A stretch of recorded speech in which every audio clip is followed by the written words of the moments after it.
ഭാര്യയും മക്കളും മാതാപിതാക്കളും കുടുംബവുമായി ജീവിക്കുമ്പോൾ പലപ്പോഴും പല പ്രശ്നങ്ങളും നമ്മുടെ കുടുംബങ്ങളിൽ, നമ്മുടെ ഭവനങ്ങളിൽ ഉണ്ടാകാറുണ്ട്.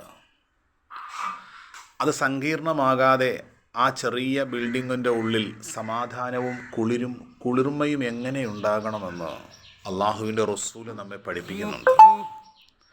അള്ളാഹുവിൻ്റെ റസൂൽ സല്ലല്ലാഹു അലൈഹി വസല്ലമ തങ്ങൾ തൻ്റെ പ്രിയതമയായ ഐഷ റളിയല്ലാഹു അൻഹ മറ്റൊരു ഭാര്യയുടെ വീട്ടിൽ നിന്ന് കൊണ്ടുവന്ന പലഹാരപാത്രം ദേഷ്യം കൊണ്ട് അത് എറിഞ്ഞു പൊട്ടിച്ചപ്പോൾ പ്രവാചകൻ കുത്തിയിരുന്ന് അതിൻ്റെ ചീളുകൾ ഓരോന്നും പിറക്കിയെടുത്ത്, ഐഷ, ഇത് ഇന്ന ഭാര്യയുടെ പാത്രമാണ്, നമുക്കത് വാങ്ങിക്കൊടുക്കണം. ഐഷ റളിയല്ലാഹു അൻഹയുടെ കണ്ണുകൾ നിറഞ്ഞ് ഒരു ക്ഷമാപണവും ഒരു സഹനതയും എങ്ങനെയെന്ന് ആ പ്രവാചകൻ കാണിക്കുന്നുണ്ട്. അള്ളാഹുവിൻ്റെ റസൂൽ സല്ലല്ലാഹു അലൈഹി വസല്ലം തങ്ങളുടെ ഹൃദയമെന്ന് വിശേഷിപ്പിക്കാൻ പറ്റുന്ന തൻ്റെ മകൾ ഫാത്തിമ റളിയല്ലാഹു അൻഹ, ഫാത്തിമയുടെ വീട്ടിലേക്ക് ഒരുക്ക ചെല്ലുമ്പോൾ അള്ളാഹുവിൻ്റെ റസൂല് മരുമകനായ അലി എവിടെയെന്ന് ചോദിച്ചു.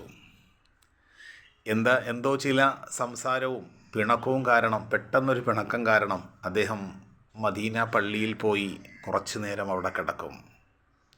അള്ളാഹുവിൻ്റെ റസൂല് മകളോട് പറഞ്ഞില്ല, ഞാൻ ആരാണെന്ന് അലിക്കറിയില്ല, അതുകൊണ്ട് മോളെ അയാളെ അങ്ങ് വിട്ടേക്ക്, നമുക്ക് മറ്റൊരു ആളെ നോക്കാം എന്നല്ല അള്ളാഹുവിൻ്റെ റസൂല് പറഞ്ഞത്. ആ ലോകത്തിൻ്റെ പ്രവാചകൻ മദീനയിൽ ഉറങ്ങിക്കിടക്കുന്ന അലിയുടെ അടുക്കലേക്ക് പോയിട്ട് പ്രവാചക വചനം ഓർമ്മപ്പെടുത്തുന്നുണ്ട്. യാ അബാ തുറാബ്, മണ്ണുകളുടെ ഭൂമിയിൽ അധ്വാനിച്ച് ജീവിക്കുന്ന എൻ്റെ മരുമകനെ വളരെ ആശ്ലേഷിപ്പിച്ചുകൊണ്ട് സന്തോഷിപ്പിച്ചുകൊണ്ട് പ്രവാചകൻ ചേർത്തു പിടിക്കുകയും സ്നേഹത്തോടെ വിളിച്ചു കൊണ്ടുവരികയും ചെയ്യുന്നു. അവിടെ അള്ളാഹുവിൻ്റെ വിശുദ്ധ ഖുർആൻ നമ്മെ ഓർമ്മപ്പെടുത്തിയത് നമ്മുടെ കുടുംബങ്ങളിൽ സമാധാനവും ശാന്തിയും കുടുംബ കോടതിയും പ്രശ്നങ്ങളും വരാതിരിക്കാൻ വഇൻ തഅഫു, അള്ളാഹുവിൻ്റെ വിശുദ്ധ ഖുർആൻ ഓർമ്മപ്പെടുത്തുന്നു, നിങ്ങൾ മാപ്പ് നൽകണം. വതസ്ഫഹു, നിങ്ങൾ വിട്ടുവീഴ്ച നൽകണം.